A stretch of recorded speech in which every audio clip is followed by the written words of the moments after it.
chers amis, écoutez, je suis ravi de vous retrouver pour cette nouvelle vidéo. C'est une question que m'a posée Godefroy sur le métier de trader. Et la question est la suivante: est-ce que le métier de trader est un métier d'avenir ou il s'éteindra et sera remplacé par les robots?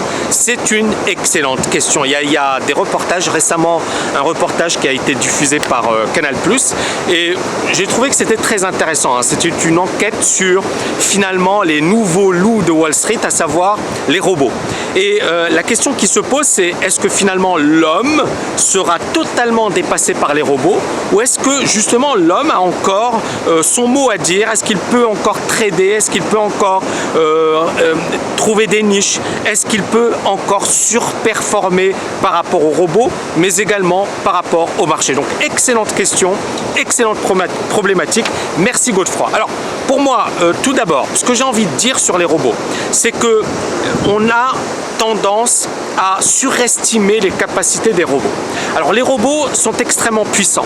Tout d'abord, ils sont près des serveurs sur lesquels on passe les transactions. Ils sont près également des flux d'informations.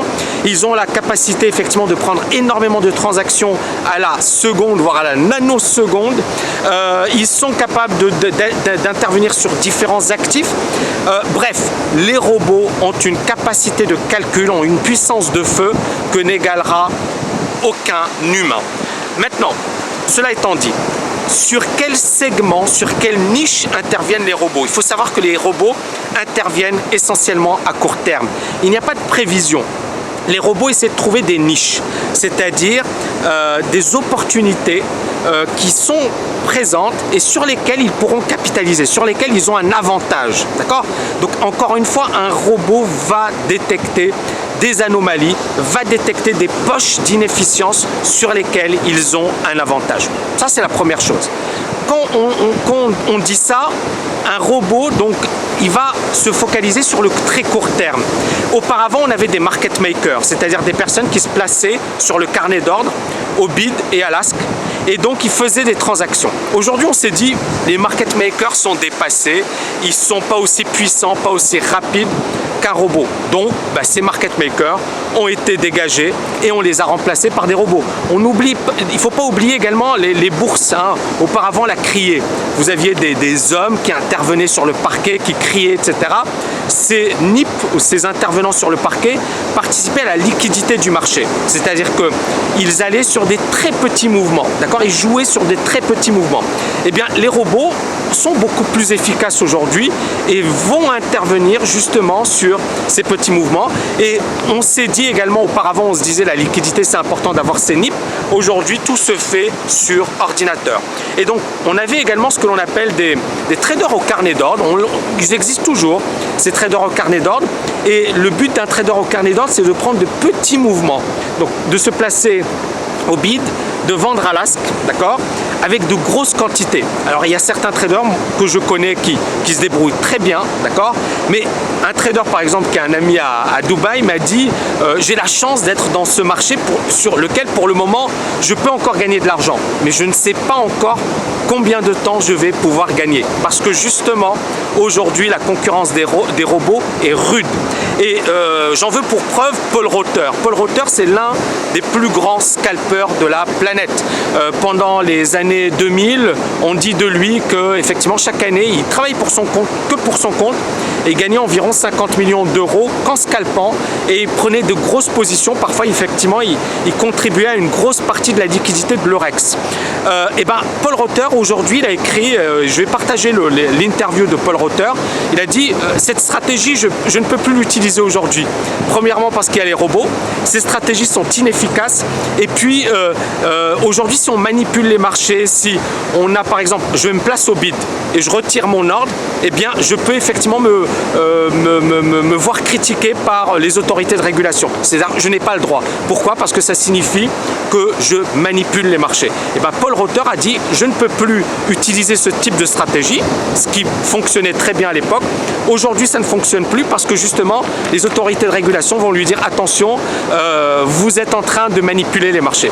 Et Paul Rotter l'explique, il dit alors que les robots le font, c'est-à-dire les robots font la même chose, sauf que c'est très difficile pour une autorité de régulation de vérifier l'algorithme et de dire ok, il y a telle formule qui va pousser le robot à manipuler le marché. Donc c'est très compliqué. On a des physiciens, on a des mathématiciens de très haut vol. Et pour une autorité de régulation, être capable de surveiller ce que fait un physicien ou un mathématicien de haut vol, c'est compliqué parce qu'ils devront également recruter des physiciens et des mathématiciens de haut vol. Donc on voit un peu la complexité de la chose. Mais juste pour vous rassurer, ces robots interviennent essentiellement sur du court terme. C'est-à-dire vraiment des petits mouvements bid-ask, bid-ask. Alors, il y a d'autres niches, les news, etc. Mais ils interviennent essentiellement sur ces niches.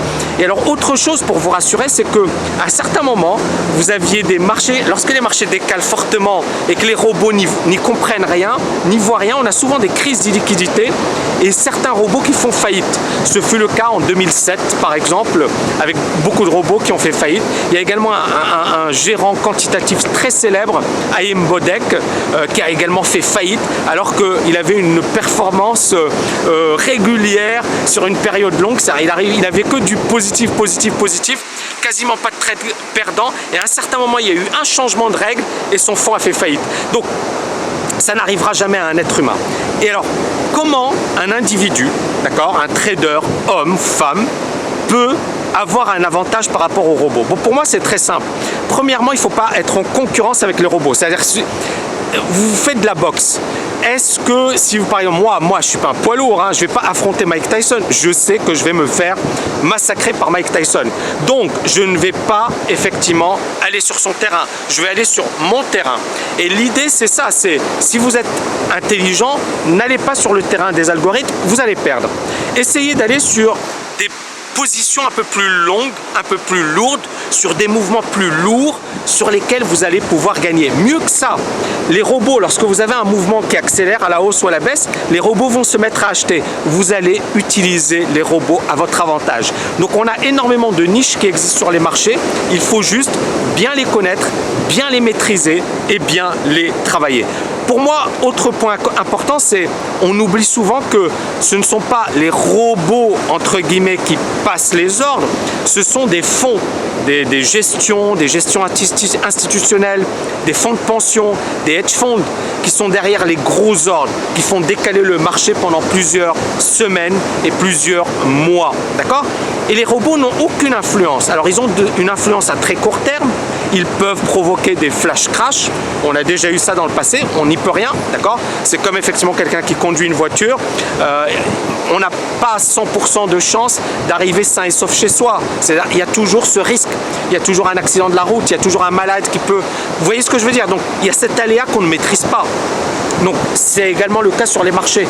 Il y a ce paramètre aléatoire qu'on ne maîtrise pas. Et si effectivement on a trop peur de cet aléa, pas la peine d'aller sur les marchés, pas la peine de prendre sa voiture, pas la peine de prendre l'avion. Donc l'aléa fait partie de nos vies. On ne sait pas effectivement si on sera la prochaine victime d'un phénomène aléatoire, que ce soit sur les marchés, que ce soit dans la vie de tous les jours. Par contre, juste pour revenir sur cette notion de mouvement long, donc comme je le disais, les mouvements les plus puissants sont les mouvements qui sont donnés par les gestionnaires institutionnels. Et les robots travaillent pour ces gestionnaires institutionnels. Et donc pour nous, ces robots vont également nous donner une information. Quand par exemple on a un gros niveau qui est cassé, c'est intéressant pour nous de voir si effectivement c'est une vraie cassure, si c'est juste une arnaque, c'est-à-dire on casse le niveau et on réintègre le range.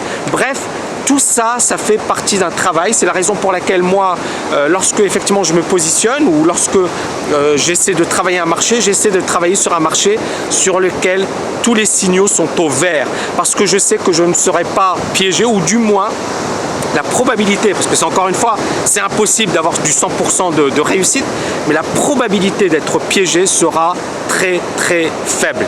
Voilà, j'espère que vous avez aimé cette vidéo. N'oubliez pas de la liker juste en dessous et je vous dis à très très bientôt.